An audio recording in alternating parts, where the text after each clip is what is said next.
Muy buenas tardes tengan todas ustedes. Y como lo prometido es deuda, vamos a dar la explicación, créanme que es rápida, acerca de los elementos fundamentales del conflicto de Vietnam. Les recuerdo que ustedes en la sección de documentales deben tener por lo menos dos documentales, una serie constituida por dos bloques de documentales que a su vez están subdivididos en una serie de subtemas dentro de lo que fue este conflicto y que les permitirá entender extensamente con entrevistas, comentarios, fotografías, análisis profundos, superficiales o incluso versiones oficiales, como es el caso de la versión de lo que van a manejar los propios norteamericanos al respecto. Lo que nosotros podemos comentar en esta línea va en el siguiente sentido, comenzando que el punto del que nosotros debemos partir cuando hablamos del mundo occidental, es decir, desde la perspectiva norteamericana, tenemos que entender que para ellos lo más importante, el contexto sin el que no se puede entender absolutamente nada, es la Guerra Fría. Y esta va a ser una de las partes medulares para entender por qué el conflicto no terminó dando el resultado que los norteamericanos o las autoridades norteamericanas, porque aquí también hay que comenzar a separar, una sociedad civil que comienza a darse ya cuenta de que sus autoridades no precisamente les están hablando claramente y les están diciendo la verdad. El conflicto de la Guerra Fría, como ya les habíamos mencionado previamente en los tres casos, en el caso de la doctora Esquivel, en el caso de la propia Alejandra Dávalos y en el mío propio, se encontrarán que la Guerra Fría distorsiona la visión que las autoridades tienen acerca de lo que debe ser la ética, de lo que debe ser la moral, con lo que es la práctica legítima de la misma a lo largo de, sobre todo, la segunda parte del siglo XX. Por lo tanto, es la Guerra Fría la que será medular en este sentido y en esta misma línea. Tomando como base, el punto de arranque para nosotros va a ser el año de 1954. ¿Por qué? Podríamos tal vez referir a algunos otros elementos que son de hecho muy interesantes y que nos llevan incluso hasta situaciones que vienen desde el siglo XIX. Pero no es el punto, esto no es lo que a nosotros nos interesa mayormente, es hablar ya directamente de lo que va a ser el conflicto al que nosotros tenemos que hacer referencia. Pero no debemos olvidar que previamente la zona de Indochina había sido sometida y conquistada por los chinos, había sido posteriormente colonizada por los franceses. No debemos de olvidar que para la década de los 50 ellos seguían siendo una colonia francesa y que había habido un conflicto bastante fuerte ahora con los japoneses durante el proceso de la Segunda Guerra Mundial, donde aquí tanto franceses como norteamericanos colaboraron, no debemos de olvidar esto, colaboraron con las fuerzas que se van a constituir en guerrillas, guerrilleros por la libertad, que es como ellos mismos se van a definir, que en vietnamita se dice Viet Minh. El Viet Minh va a ser formado desde prácticamente las épocas del expansionismo japonés, y allí tanto los franceses como los norteamericanos, en algún momento tal vez hasta incluso los propios británicos, van a colaborar para que se resista en contra del grupo imperialista, como lo ven los imperialistas occidentales, del Japón. Esto va a ser muy importante porque todo el proceso de construcción del colaboracionismo, que en un principio llegó a apoyar a las fuerzas del propio Viet Minh, con el paso del tiempo se va a terminar revirtiendo y se va a convertir en algo que ahora se convierte en un factor de lucha en contra de los propios norteamericanos. Esto no lo podemos dejar de lado y no lo debemos de olvidar, porque es el sello, es la característica que vamos a encontrar en los conflictos en los que el imperialismo británico, holandés, alemán, incluso hasta el propio japonés, el francés, etcétera, van a tener, y que poco a poco, con el paso del tiempo, incluso hasta se les termina revirtiendo.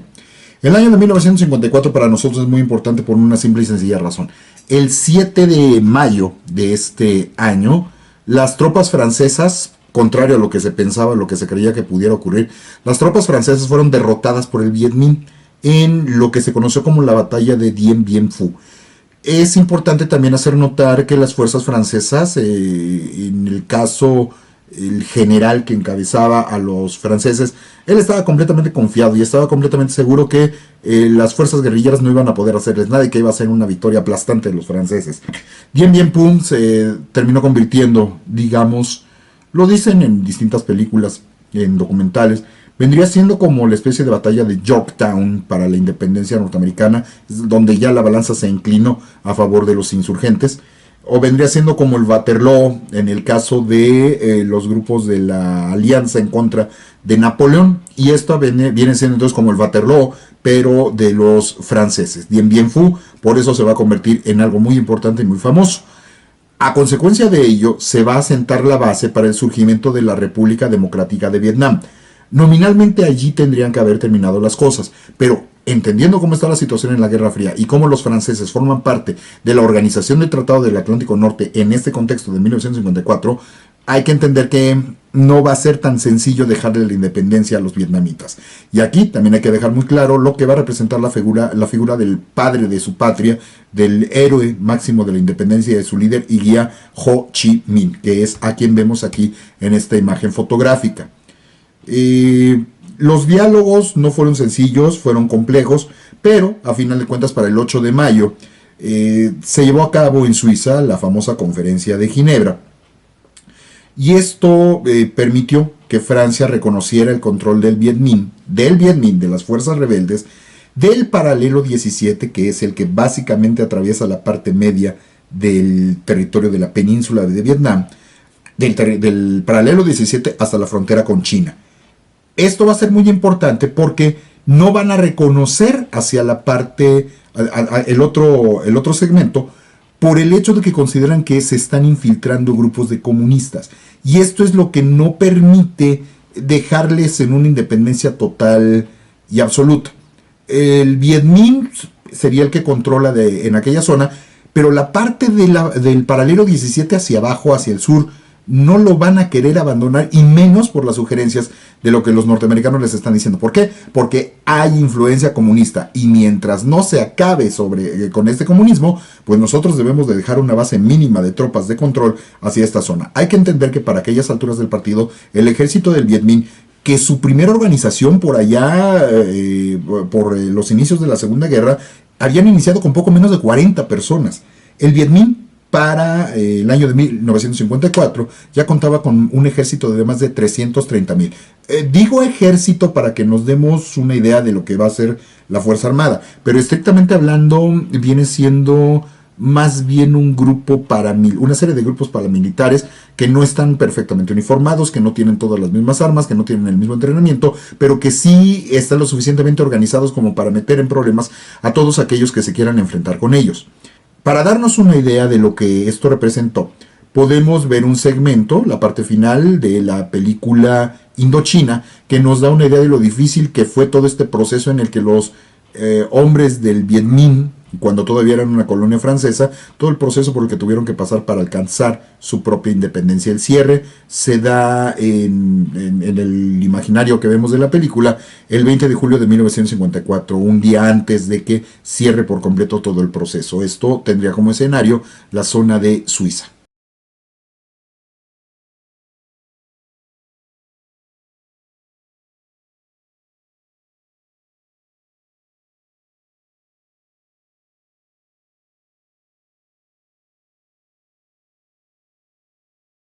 Aún continuando con este año de 1954, hacemos referencia a que en la fecha del 21 de julio se firma, ya de una manera definitiva, esto es un día después de las imágenes que acabamos de ver hace un momento, bueno, teóricamente, el 21 de julio de 1954 se firma el Acuerdo de Paz de Ginebra. Ustedes habrán notado incluso en las imágenes cómo está en la parte en donde se aprecian las banderas, tenemos las banderas de lo que van a ser los dos países en los que se va a terminar dividiendo Vietnam, la bandera de Suiza y la bandera francesa.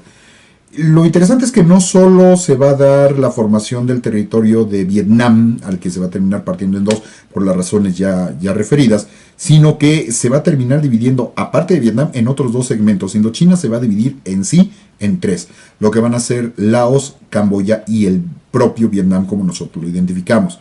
Laos y Camboya van a obtener su independencia del territorio vietnamita para no permitir que haya crecimiento y desarrollo que pueda darle una mayor fortaleza a la gente de los comunistas, como lo ven los propios miembros del mundo occidental, y no permitir que tomen una fuerza demasiado desmesurada con respecto al control estratégico que se quiere tener en la región y en la zona para aquel contexto histórico. La división de Vietnam teóricamente, se hace el planteamiento de que se va a mantener solo hasta que haya elecciones libres. Una vez que en Vietnam lleguen las elecciones, que se convocarán para poco más de un año, año y medio más adelante, para 1956, se plantea que entonces, una vez que se establezca un gobierno democrático, cosa que también nos suena bastante coherente dentro del discurso que han manejado los norteamericanos, tiene que ser la democracia, sí, pero la democracia de la manera como lo entienden los norteamericanos. No pueden permitir ninguna otra forma de gobierno. Por lo tanto, si no es bajo sus reglas, entonces no se va a dar. Ahí se sobreentiende, cuando conoces la estructura, que el cambio no se va a dar. Y si se va a dar, es para la conveniencia de las fuerzas aliadas, no solo de los norteamericanos. También hay que entender esto. Entonces, teóricamente se convoca esto para el año de 1956, y realmente lo que estamos viendo es que se está aplicando la doctrina Eisenhower. La doctrina Eisenhower, que plantea que si la zona sur cae en manos de los comunistas, es la famosa idea de la teoría del dominó, que viene desde la doctrina Truman. Si cae una ficha, va a empujar a otra, va a empujar a otra, va a empujar a otra. Entiéndase, esto es la base de lo que nosotros identificamos netamente como la teoría del dominó y la doctrina Eisenhower como tal, la forma en la que el norteamericano constituyó su forma de pensar en nivel política internacional durante la Guerra Fría. El mapa que nosotros observamos en este momento nos permite ver justamente esta división, la división del paralelo 17, la parte naranja, que es la controlada por el Viet Minh, a los que ven como comunistas, y la parte del sur, que es la zona entre comillas libre, que es la que van a manejar los norteamericanos y sus aliados respectivos. También podemos apreciar la zona de Laos y la zona de Camboya, que son las que hacen la frontera con la región de Tailandia. Quiero que desde ahorita vayan empezando a ubicarme que la zona del Golfo Marítimo, que hace costa directamente con la parte de Vietnam del Norte, ese es el Golfo de Tonkin. No debemos de olvidar lo que representa el Golfo de Tonkin, dónde se encuentra y cuáles son las zonas que le rodean. Es propiamente territorio chino y es propiamente territorio de Vietnam del Norte. No vayan a olvidar esto, aunque nuevamente les voy a poner el mapa más adelante, porque va a ser fundamental para el inicio formal del conflicto al que nosotros se supone estamos haciendo referencia. Por supuesto que va a haber gente que no va a estar de acuerdo con la división. Eso pasa siempre, eso siempre tenemos que entenderlo, pero también nosotros tenemos que entender que cuando hablamos de la base del imperialismo, y este imperialismo nos referimos desde la base colonial de los siglos XV, XVI y XVII hacia la base imperial de lo que sigue, lo que va a ser el siglo XVIII y XIX, y el neoimperialismo que nos vamos a encontrar ya propiamente para el siglo XX, que no ha desaparecido del todo por completo. Como se dividen los territorios dentro de las necesidades para las jurisdicciones dominantes, que en este caso son los de los grandes imperios o las grandes potencias, va a haber una cierta cantidad, a veces de un número bastante más que respetable, de migrantes. Estos migrantes a veces se les va a obligar a salir de su lugar de origen. En algunas ocasiones, raras ocasiones, se les va a dar la, entre comillas, opción de, bueno, si no estás de acuerdo, si no te parece, pues puedes mudarte, ¿no? Nada más que tú no tienes derecho a volver a entrar al territorio en el que antes tú vivías. Estos migrantes van a recibir la, entre comillas, opción por parte de la gente del norte de Vietnam y del sur de Vietnam, de que si se quieren cambiar de zona o se quieren cambiar de región, van a poder hacerlo. Pero imagínense la grave crisis migratoria, ahora que estamos tan acostumbrados a hablar de ellos, acostumbrados, pero no necesariamente lo entendemos. Imagínense lo que representó para el año de 1954. Sabemos que hubo 900,000 migrantes norteños que tomaron la decisión de emigrar al sur, sabían que no les iba a ir muy bien como el comunismo, y sobre todo muchos de ellos eran en su mayoría católicos que estaban temerosos de represalias por parte de los comunistas, que sabemos qué opinión tenían de la religión al respecto. También muchos de esos católicos fueron asustados a su vez por miembros de la CIA que utilizaban la propaganda católica refiriendo a que les iban a quitar la religión y que los religiosos cristianos en general y los religiosos en la totalidad pues no eran bien vistos por los comunistas porque consideran que la religión es el opio del pueblo. Por lo tanto, si tú te quedas aquí te va a ir muy mal, mejor pásate de nuestro lado. Así vamos a tener 900,000 personas que van a migrar hacia este lado. Desgraciadamente las cosas no van a ir bien y los testimonios nos permiten reiterarlo. Aquí tenemos el testimonio de un ex marín que se llama Daniel Redmond y que nos dice lo siguiente al respecto. Aquel trabajo fue realmente monstruoso, desgarrador. La gente estaba aterrorizada. Venían de pequeñas aldeas de las que nunca se habían alejado más de un par de kilómetros. Nunca habían subido a bordo de un barco. Llevaban todas sus pertenencias colgadas de un palo sobre los hombros. El olor era vomitivo. No conocían lo que era un inodoro. Recuerdo que una madre que dio a luz rechazó nuestra ayuda, cortó de un mordisco el cordón umbilical y se llevó a su bebé a lavarlo en las aguas sucias del río. ¿Qué es lo que puede decir uno cuando se encuentra testimonios así de duros y así de fuertes, no? Todavía refiriendo este año de 1954 y aún con la situación de los migrantes, así como migró casi 1 millón de personas de la zona norte a la zona sur, encontramos que va a haber 200,000 personas del sur que van a terminar migrando hacia el norte. Es notoria la diferencia en la cantidad de personas que van a querer permanecer dentro del lado del Viet Minh. Como va a haber una división lógica con la base familiar que ellos tenían establecida, pensaban que esto iba a ser temporal. Pues al final de cuentas se supone que va a haber la posibilidad de que escojamos nuestra forma de gobierno, o por lo menos ellos lo pensaban así, y esperaban reunirse con sus familias tal vez un par de años después. La posibilidad de volverse a reunir, si es que se dio, fueron casi después de 20 años. Si es que además no habían muerto ellos o no habían muerto sus familiares, y esto que implica que la entrecomillada solución a la problemática que se está presentando en 1954 realmente va a empezar a verse hasta la década de los 70, así de grave va a ser esta situación. El 26 de octubre del año de 1955 fue formalmente proclamada la República de Vietnam del Sur. Esto fue una decisión tomada prácticamente de una manera unilateral. En cierta manera es muy parecido a lo que terminó ocurriendo con Alemania. El diálogo supuesto para que se mantuviera las Alemanias Unidas poco a poco se fue desestructurando, se fueron separando, se fueron enconando, y finalmente, ahora sí que literalmente tomar la decisión de con estos no se puede dialogar, yo tomo mis decisiones por mi lado, y si ellos no aceptan mis condiciones, yo formo mi propio país. Y lo mismo va a ocurrir en el otro segmento. Si se fijan, hay ciertos paralelismos que podemos entender de lo que va a pasar con Corea, de lo que va a pasar con el propio Vietnam del Norte y Vietnam del Sur, o lo que pudo haber pasado si es que no se termina imponiendo rápidamente el orden en la zona de Japón. Como les decía, la teoría de que Japón pudiera haber quedado dividida en un Japón del Norte y un Japón del Sur, si es que no se utilizan las bombas atómicas y si es que los norteamericanos no les hubieran hecho la advertencia a los soviéticos en este mismo sentido.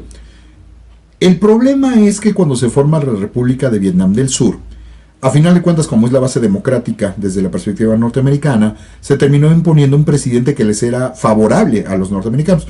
Era un señor llamado Ngo Diem Dinh, que era a final de cuentas un aristócrata católico educado en los Estados Unidos, ¿no? Entonces nosotros podemos entender cuál va a ser la preferencia que se va a dar en este sentido a lo que viene hacia el futuro. Y claro, Diem Diem va a obtener el apoyo total de la CIA y el apoyo total del presidente norteamericano, que en ese momento es Dwight D. Eisenhower, el ex comandante de las fuerzas aliadas que acabaron con la guerra, con la segunda, me refiero, a la Segunda Guerra Mundial. Entonces se va a mantener la doctrina Eisenhower como querían los norteamericanos que se sostuvieran y se mantuvieran en sus propios intereses. Para el año de 1956, el mismo presidente Diem Diem recibió apoyo de $270 millones para el sostenimiento del régimen. ¿Esto qué significa? Se va a utilizar para salud, se va a utilizar para reconstrucción, se va a utilizar para afianzamiento del gobierno, etcétera. Nada más que la supuesta propuesta de que al año siguiente este mismo convocara a elecciones, ahora sí, para que quedaran ya establecidos en una conveniencia de unión con la parte del norte, pues entenderemos que Diem Diem no las va a terminar convocando, se van a olvidar de esta circunstancia, y él alegó lo que era muy comúnmente utilizado en aquellas épocas, por supuesto siempre con la asesoría de la CIA: hay falta de garantías. A nosotros nada nos demuestra que aquellos van a cumplir con la parte que les corresponde, y como los comunistas no tienen palabra de honor, simple y sencillamente nosotros tomamos la decisión de no vamos a hacer las elecciones hasta que las garantías no se nos garanticen, si es que lo podemos decir de esta manera. La propaganda, por lo tanto, en este año de 1956, comenzó a ser manejada de una forma sistemática, sobre todo por los asesores norteamericanos, que iniciaron campañas de desprestigio al comunismo para tratar de mantener la justificación de tener a su propio títere en el poder. Y una parte del manejo propagandístico fue que se les enseñara a las personas: ¿sabes qué? En tu idioma ya sabemos y entendemos que Viet Minh es el luchador por la libertad, pero estrictamente hablando, por la libertad de tu patria, sí, nada más que si te fijas, esos comunistas que te están queriendo dividir, estos comunistas que te están queriendo quitar lo que por naturaleza es tuyo y que nosotros estamos ayudando muy amablemente a defenderlo, en realidad no están defendiendo la patria, ellos en realidad son traidores a la patria. Y como son comunistas, tú tienes que entender que en el comunismo no se puede confiar. El comunismo, lo que les estoy diciendo, es que a final de cuentas los norteamericanos les están propagando el virus del Red Scare, con lo que ellos también están acostumbrados a manejarse.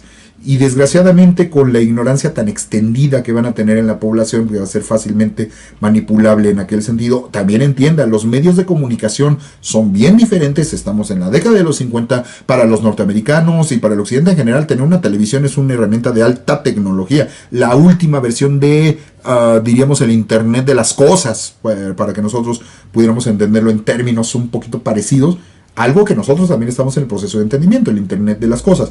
Y una parte de la manipulación te lleva a que ellos les enseñen a que ya no les digan a estos supuestos luchadores por la libertad, a estos luchadores de la resistencia, ya no les digan Viet Minh. Ellos en realidad son comunistas. Y como son comunistas, ellos en realidad lo que están tratando de hacer es obtener beneficio para ustedes mismos. Ellos no son Viet Minh, ellos son Viet Cong. Viet Cong viene siendo una palabra despreciativa de estos luchadores comunistas, que es lo que significaría literalmente, y por lo tanto se ve como signo de una persona que no se puede confiar, una persona de dos caras y que tiene una segunda intención. Allí es donde nació el concepto que los norteamericanos van a manejar comúnmente, Viet Cong, cuando Viet Cong es un término que ellos mismos inventaron para desacreditar a los comunistas o los supuestos luchadores comunistas de la zona de Vietnam, cuando los que verdaderamente entendían qué significaba esto se referían a ellos no como Viet Cong, sino como Viet Minh.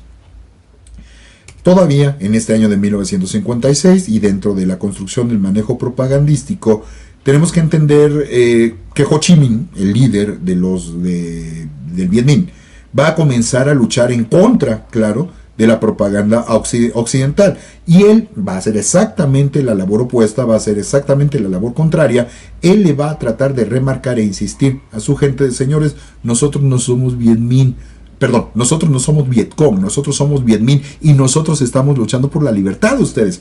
Es de los exteriores de los que ustedes no deben confiar. Para la década de los 60, el caso de Vietnam era particularmente polémico, pues todos los participantes creían a pie juntillas tener la razón, y ocasionalmente la obtenían sin cuestionamientos.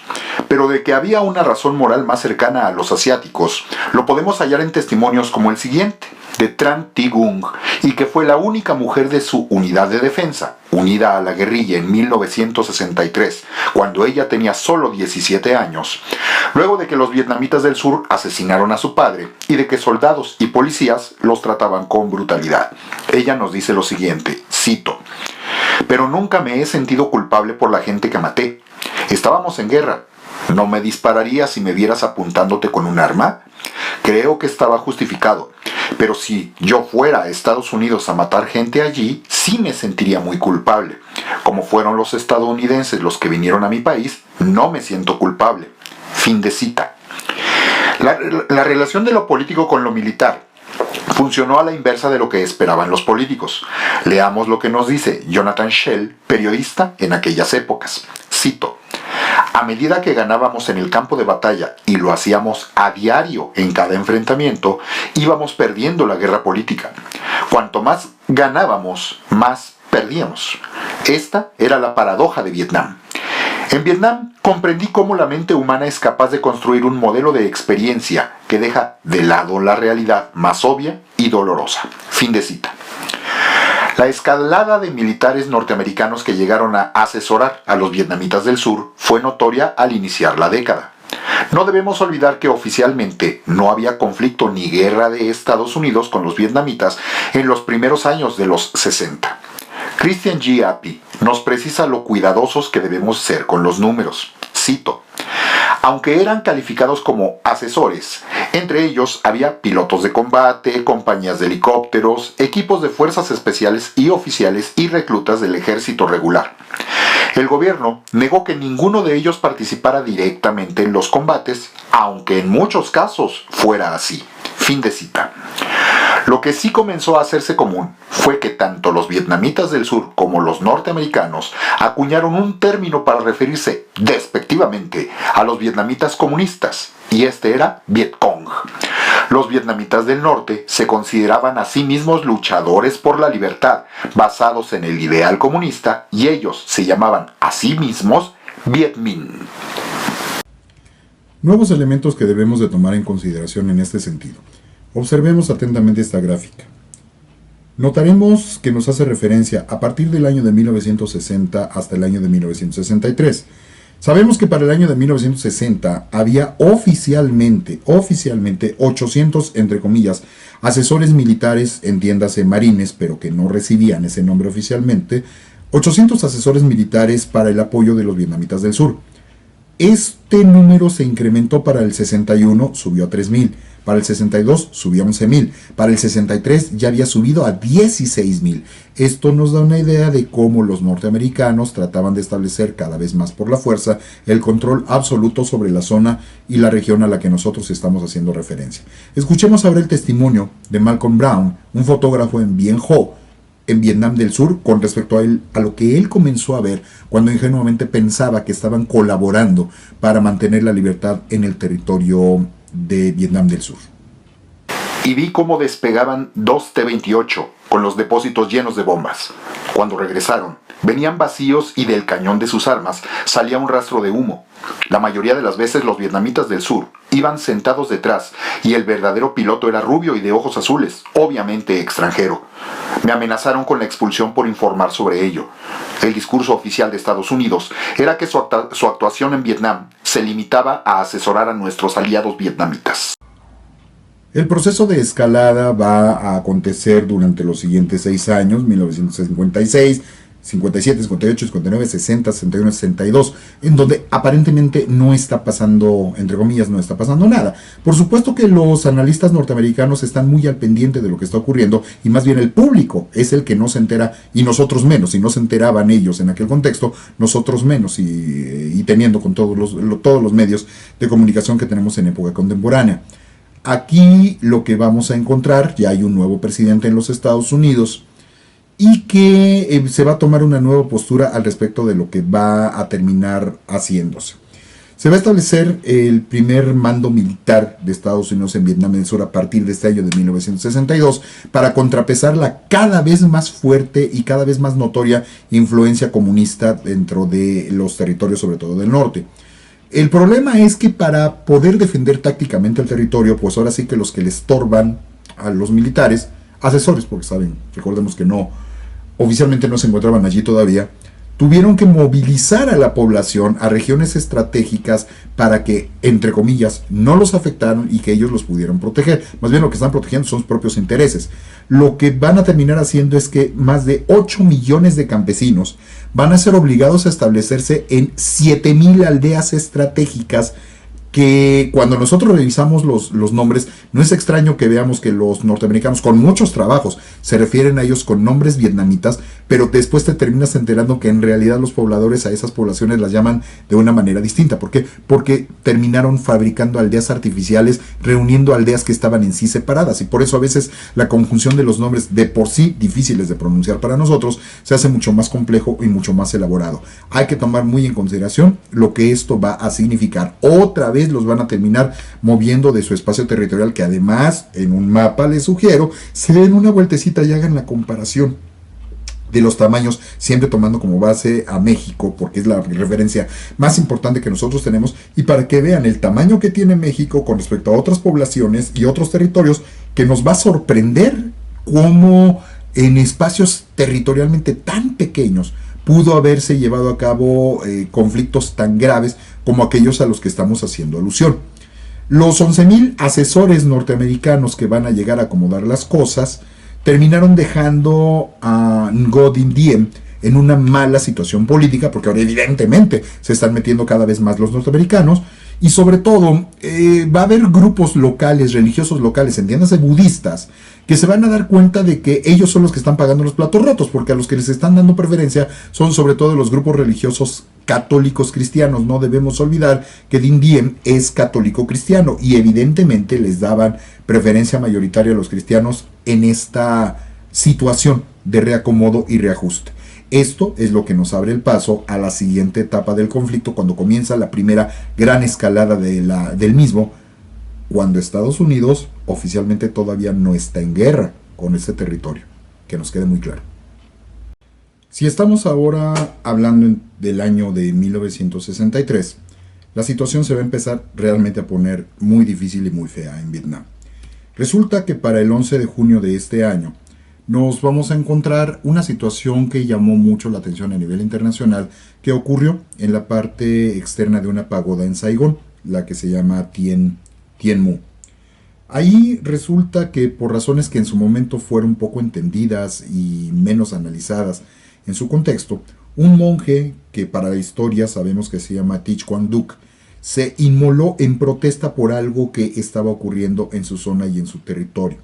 El autosacrificio que hizo este monje fue lo que horrorizó al mundo occidental. Las imágenes que nosotros tenemos nos permiten identificar que este señor es lo que se llamó en su momento un bonzo. Bonzo es una palabra que tergiversa el vietnamita bo su, que significa literalmente sacerdote, y lo que hizo este señor fue esto.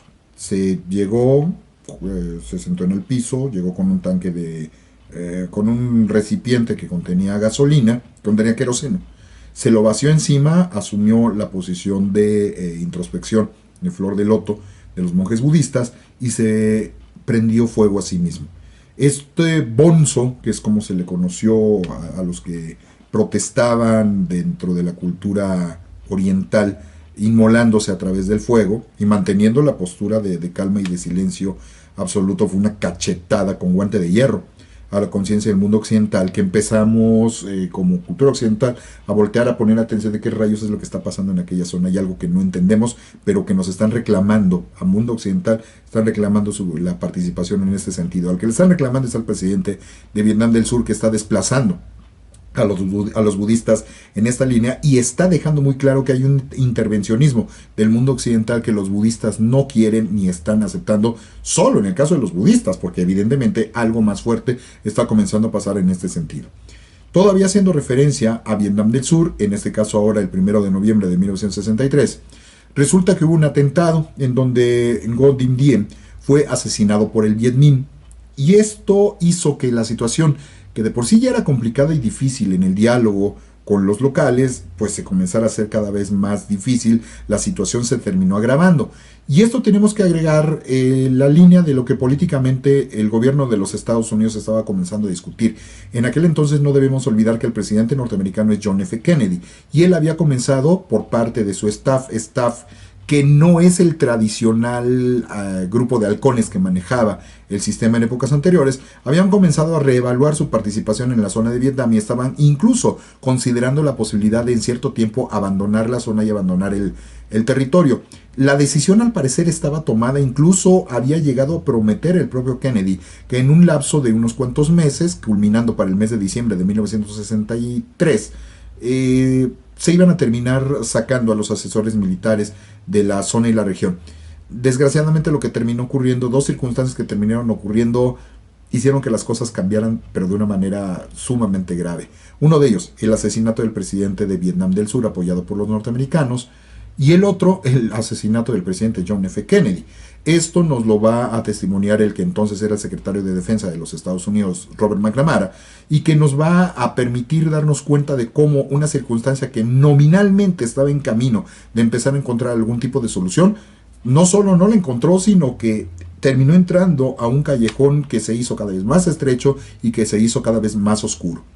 Agreguemos lo que ocurrió, ahora sí, en el incidente del Golfo de Tonkin que les había señalado hace un momento, cosa que podemos observar y apreciar en el mapa, el 2 de agosto de 1964, donde se sabe que hubo una serie de disparos sobre el destructor Maddox DD-731, y que pues literalmente es tomado como una agresión, nada más que si se fijan ustedes en el mapa, como les había mencionado, no hay una razón por la que supuestas aguas internacionales, sí, pero rodeadas por enemigos de los Estados Unidos, o no amigos de los Estados Unidos, que rayos tiene que estar haciendo un destructor en aquella zona? Vigilando que, si ellos no tienen supuestamente ninguna injerencia sobre esa zona y sobre ese espacio territorial.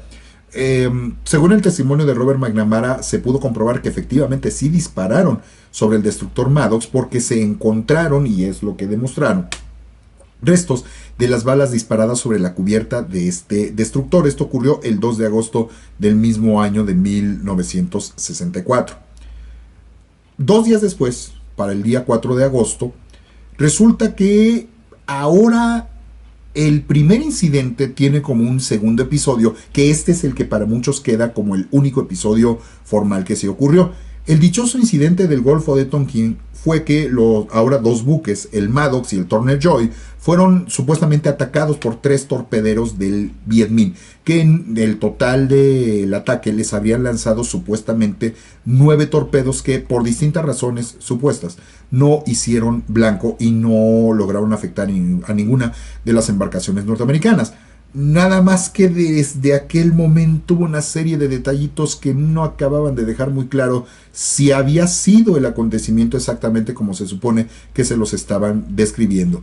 Nosotros sabemos ahorita, formalmente, oficialmente y comprobadamente, que el incidente del Golfo de Tonkin, como se le conoció, en la realidad nunca existió. Fue un pretexto utilizado por la CIA para tener elementos y declararle la posibilidad del ataque, y algo que no ocurrió tampoco en la realidad, formalmente la guerra al territorio vietnamita, porque ahí también lo manejaron muy, muy mal diplomáticamente los mismos diplomáticos norteamericanos.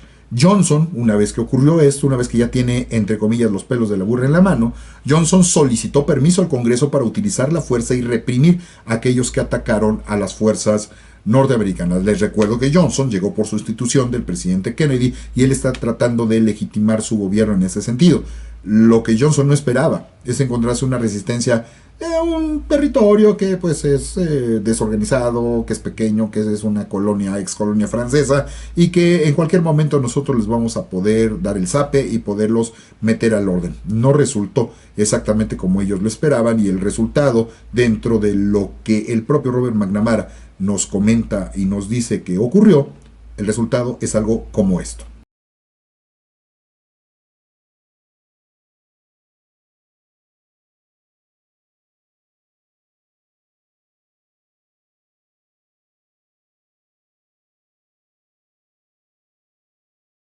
Como podemos notar, la situación se va a comenzar a hacer cada vez más difícil y más complicada, y apenas estamos en el inicio formal del conflicto. Para el día 7 de agosto del mismo 1964, el Senado le otorgó poderes plenos al presidente Johnson, que nombró al general William Westmoreland el comandante supremo de las Fuerzas Armadas norteamericanas. Ahora va a quedar en las manos de este general el poner el orden como se supone que debió de haberse hecho desde el principio. Nada más que, como los norteamericanos no están hablando con la verdad desde el inicio, comenzó también formalmente, para ellos, claro, el ocultamiento de información al público para siempre obtener el apoyo y que nunca fueran cuestionados dentro de esta línea. Aquí podemos escuchar el testimonio de James Thompson, que fue asistente de McGeorge Bundy, que a su vez era el primer asesor de seguridad nacional y que por supuesto tuvo que ver con todo el equipo que inició formalmente con Kennedy, pero que ahora trabajan formalmente con Johnson. Hay que entender que esto también va a ser un problema, porque Johnson ya llegó con un gabinete y con una estructura integrada, pero la está heredando de Kennedy. Él formaba parte del propio gabinete de Kennedy. Y ahora él va a tener que empezar a hacer las cosas a su modo con un gabinete que no es el suyo y que pues no precisamente va a estar de acuerdo con todo lo que él diga o con todo lo que él haga a su vez. Me llevó bastante tiempo darme cuenta de que reconocimiento armado no solo quería decir sacar fotos, sino disparar contra todo lo que pareciera sospechoso. Los aviones de reconocimiento armado sobrevolaban principalmente las dos zonas de Vietnam y Laos, sacaban fotos y disparaban contra lo que les parecía.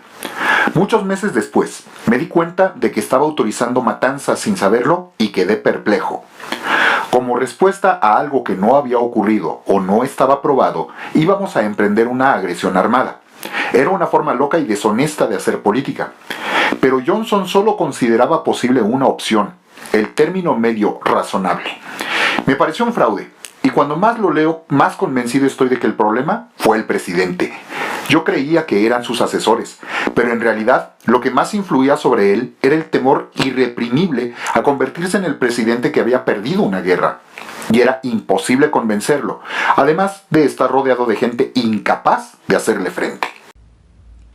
Continuando entonces con la circunstancia de lo que se inicia para el año de 1964, la escalada va poco a poco a irse haciendo más evidente. Cuando llegamos al año de 1965, hablamos ahora del día 7 de febrero de este año, vino un ataque sobre el campamento Holloway por parte del Viet Minh, es decir, los norteamericanos fueron atacados por aquellos grupos que se supone que estaban mal organizados y que no podían hacerles nada. En números, nosotros podemos encontrarnos que los norteamericanos no se van a ver demasiado afectados. Si lo ponemos en proporción, fue un ataque respetable. 9 muertos y 126 heridos del lado de los norteamericanos. Entiendan que ellos pensaban que no iban a tener ni una baja y que el hecho de que estos les salieran respondones, pues les afecta directamente en el orgullo. Claro que en respuesta, y además con un general que es veterano de la Segunda Guerra Mundial y de la Guerra de Corea, es la organización de una operación llamada Flaming Dart, que se va a ir directamente a atacar la raíz del problema, como ellos lo consideran. Se van a atacar a Vietnam del Norte y ellos piensan que con este zape los van a mantener ya tranquilos en el futuro. Desgraciadamente otra vez las cosas no funcionaron como ellos lo planteaban. Ahora escuchamos el testimonio de Bernard Traynor, un ex marín que nos dice lo siguiente. Nos enardecían las palabras de Kennedy. Teníamos que soportar una carga, pagar un precio por la libertad. Veíamos el comunismo como un dragón monolítico que controlaba todo el territorio euroasiático. Para nosotros no había ninguna diferencia entre el comunismo chino y el soviético. Para nosotros no se trataba de una guerra patriótica o de liberación nacional, sino de la impía expansión comunista. Y participábamos en una guerra santa para detenerla y darle a la incipiente democracia survietnamita la oportunidad de echar raíces. En 1965 me destinaron a Vietnam como asesor del Grupo de Estudios y Observación, que en realidad no era sino un nombre inventado para encubrir los ataques encubiertos, a su vez, a Vietnam del Norte, organizados directamente por la CIA.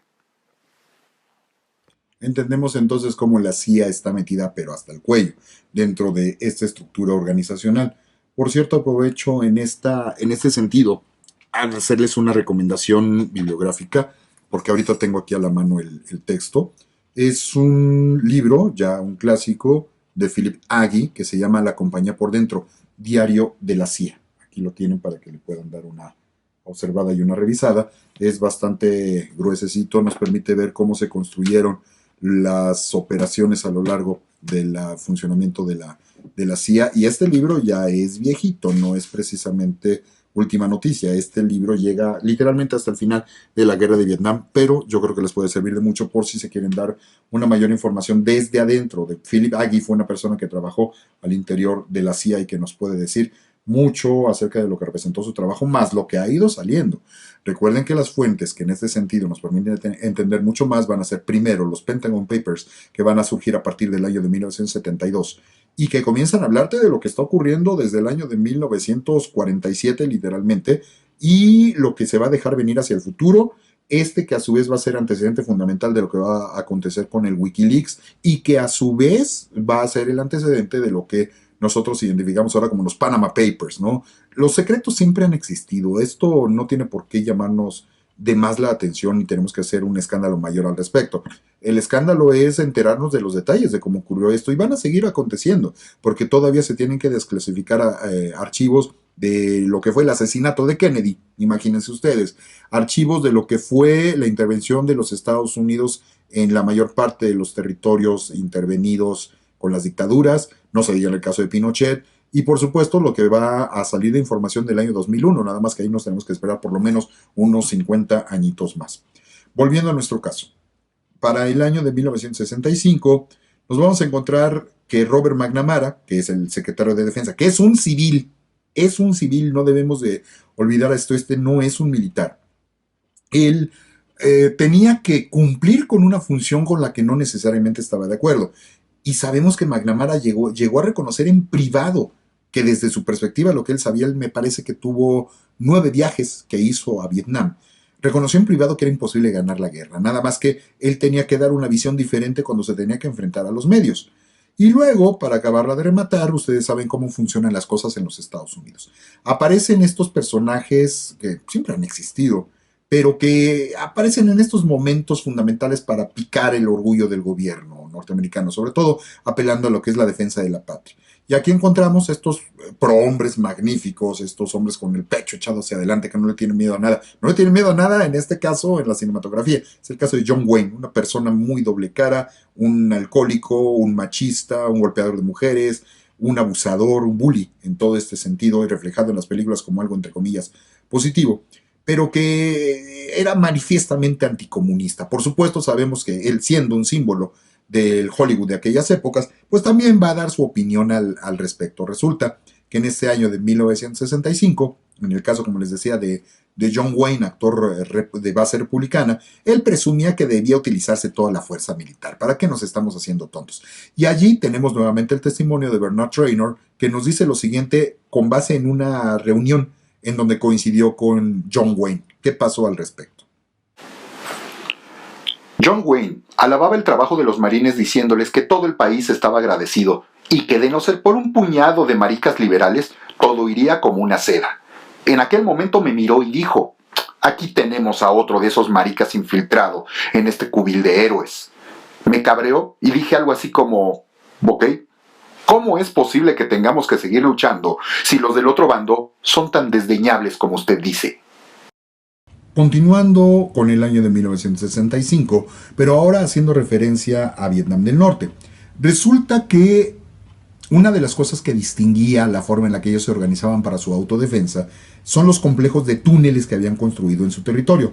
Estos complejos de túneles, los que les enseñaron a hacerlo, fueron norteamericanos, fueron británicos y fueron franceses, para poder hacer fuerte al enfrentamiento con los japoneses durante la Segunda Guerra Mundial. Ellos lo van a aprender, lo van a modificar y lo van a aplicar ahora para enfrentarse a aquellos que ellos mismos los habían considerado sus aliados en épocas anteriores. Estos complejos de túneles llegaban a tener cientos de metros de longitud, literalmente parece que nada más cabe un conejo, pero allí muchas de las personas que participan son de complexión pequeña. Weekend, que tenemos el estereotipo del vietnamita chiquitito, chiquitito, chiquitito. Esto es parte de lo que ellos supieron utilizar de una manera muy adecuada y no cualquier persona podía caber por esos túneles de conejo, que era como los identificaban los propios norteamericanos.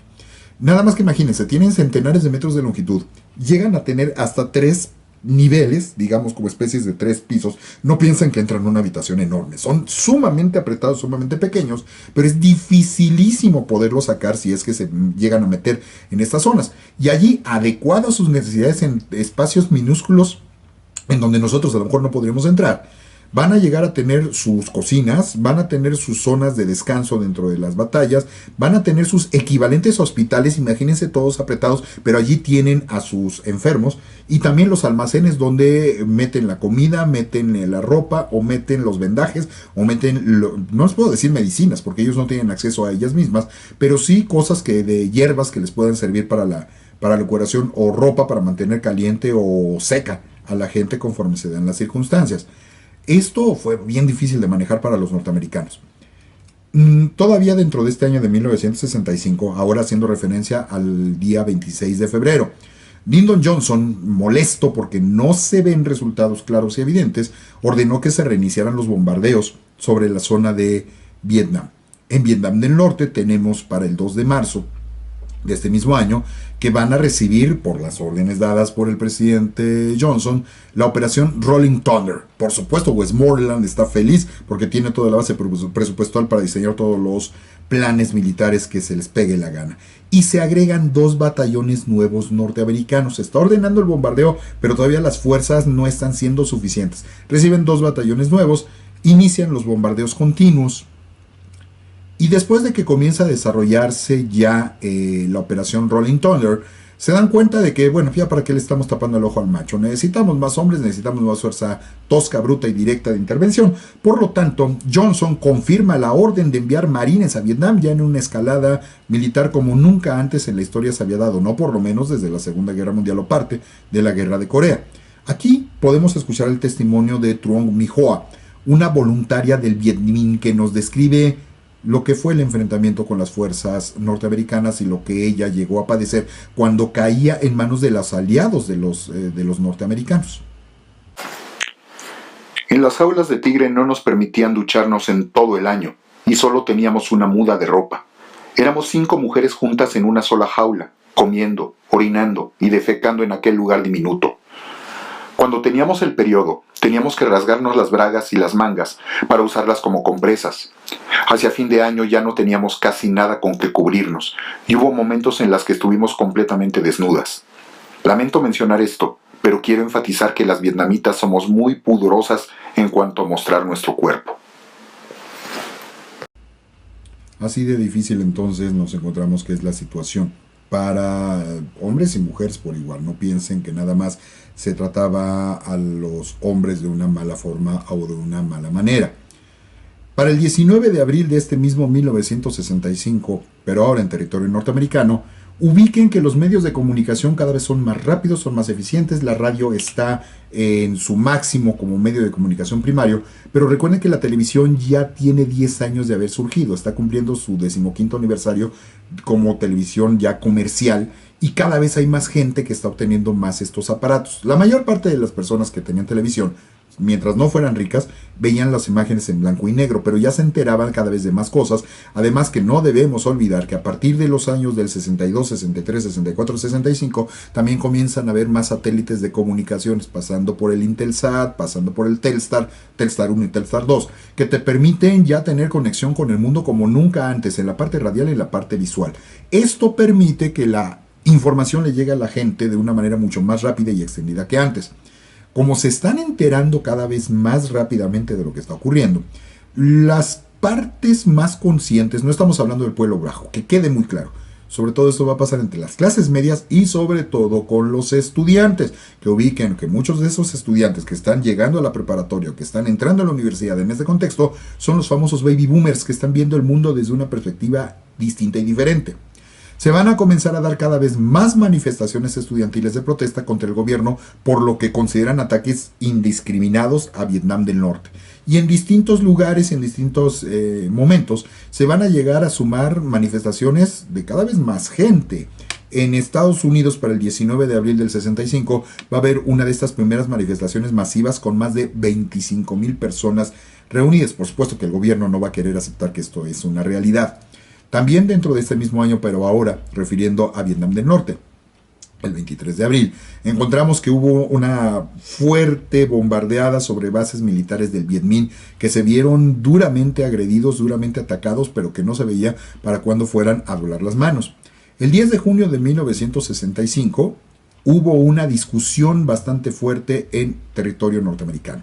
El general Westmoreland discutió con Robert McNamara y a su vez esta discusión de ambos llega hasta la presidencia de la República porque están tratando de encontrarle una solución. No ven cómo puedan ellos terminar con la problemática en la que ellos mismos se terminaron metiendo.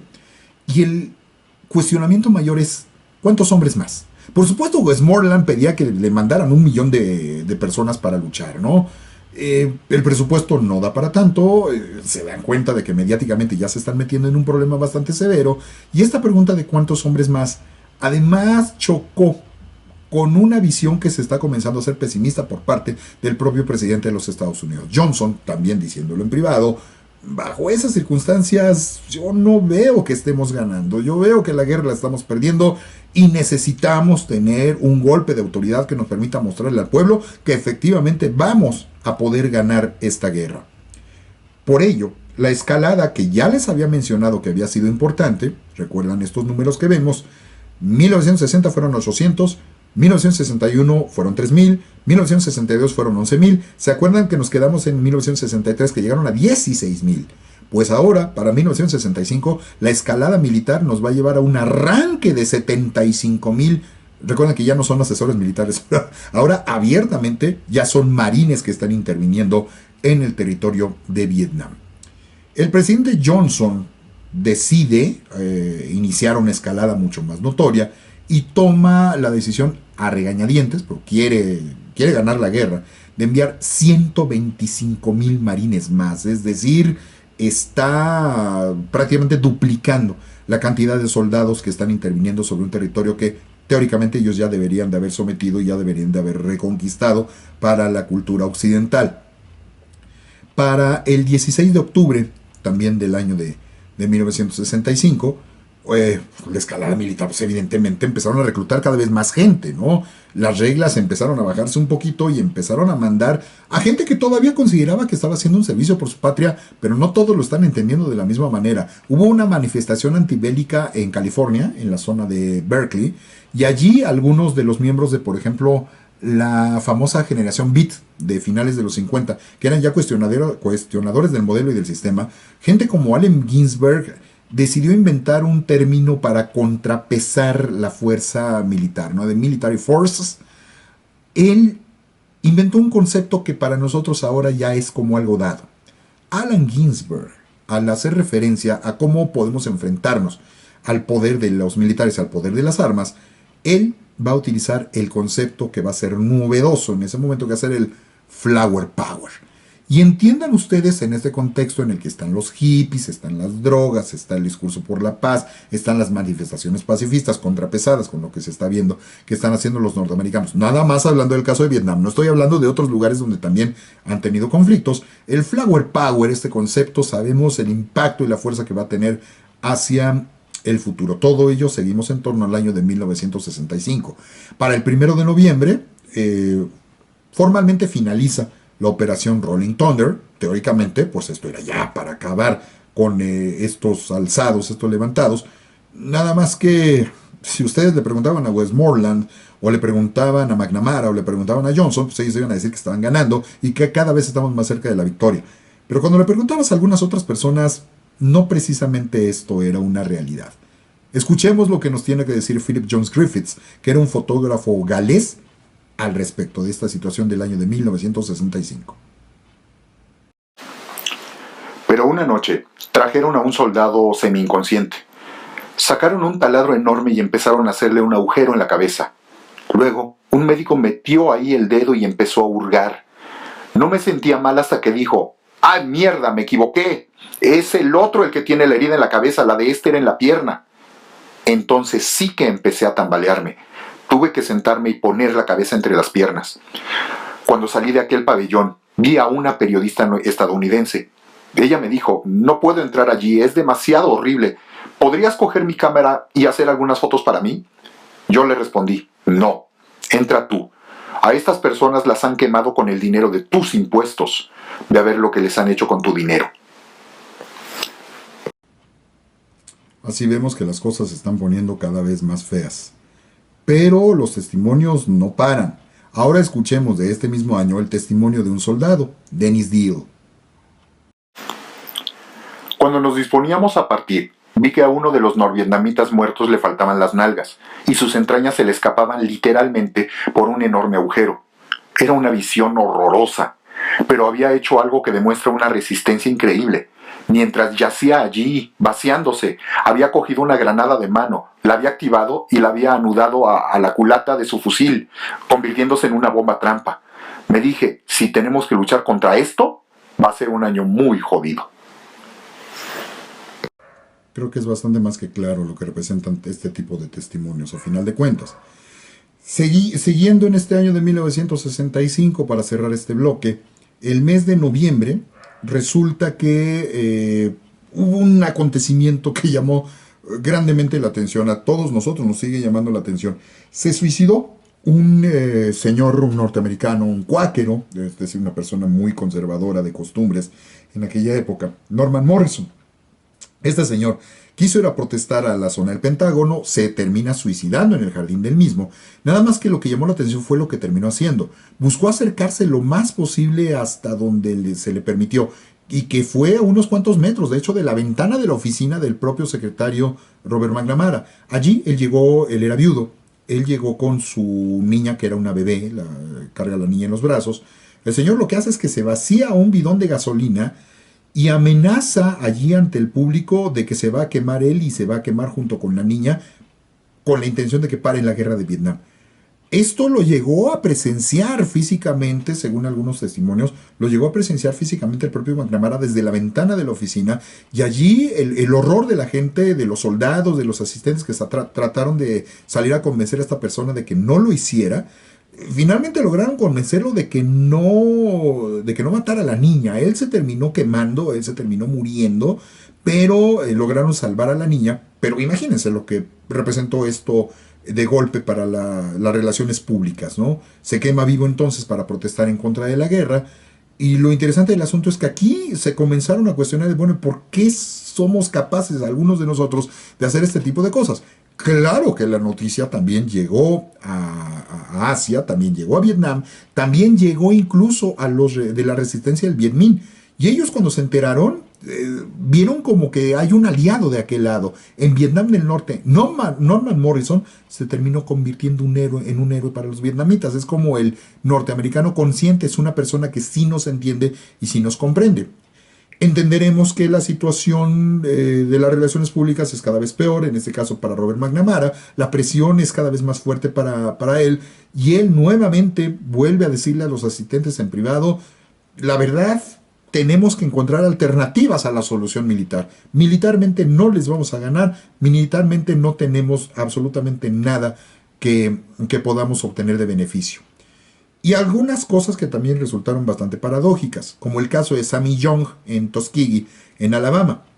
Sammy Young era un soldado al que le había tocado cumplir su servicio, él cumple con él mismo, termina regresando, había resultado herido. Esto es el boleto de regreso para los Estados Unidos. Y acá en el proceso de recuperación, en una ocasión, acuérdense que todavía están las líneas de segregación que no acaban de aplicarse por completo, a este Sammy Young lo asesinaron por utilizar un baño para blancos, en una gasolinera. Resulta que fue de estas personas de mente cuadrada, ignorantes y estúpidas, porque es la palabra, discúlpenme que la diga, pero revisen en el diccionario qué es lo que significa el no tener la capacidad de ver más allá de sus narices. Este supremacista blanco lo asesina por el hecho de utilizar un baño que es para blancos, cuando resulta, y es la paradoja del asunto, Sammy Young había perdido un riñón. Tenía severos problemas ya para mantener la salud. Está en proceso de recuperación, pierde un riñón, tiene ganas de ir al baño. Tiene que ir, ¿sí? No hay ninguna otra situación que se pueda discutir. Lo paradójico del asunto es que el riñón que él perdió, lo perdió luchando en Vietnam, luchando por los Estados Unidos y luchando por estúpidos e imbéciles como esos. De esos hay muchos en Estados Unidos. Sabemos que uno de ellos es Trump. Nada más que Trump es de los que tienen tácticas que le son eficaces y eficientes. No tiene juicio, no tiene criterio, pero tonto no es. Recuerden que Michael Moore ya hizo una declaración hace un par de días al respecto. Cuando puedan, revisen en Twitter lo que Michael Moore dijo al respecto, que tener mucho cuidado. Él no es favorable a la Clinton, pero está diciendo aguas porque Trump no es ningún tonto y no es una persona que nosotros podamos despreciar. Este tipo de personas fueron de las defendidas por gente que después va a ser asesinada por los mismos individuos de mente corta, de bajo criterio, que los terminan matando.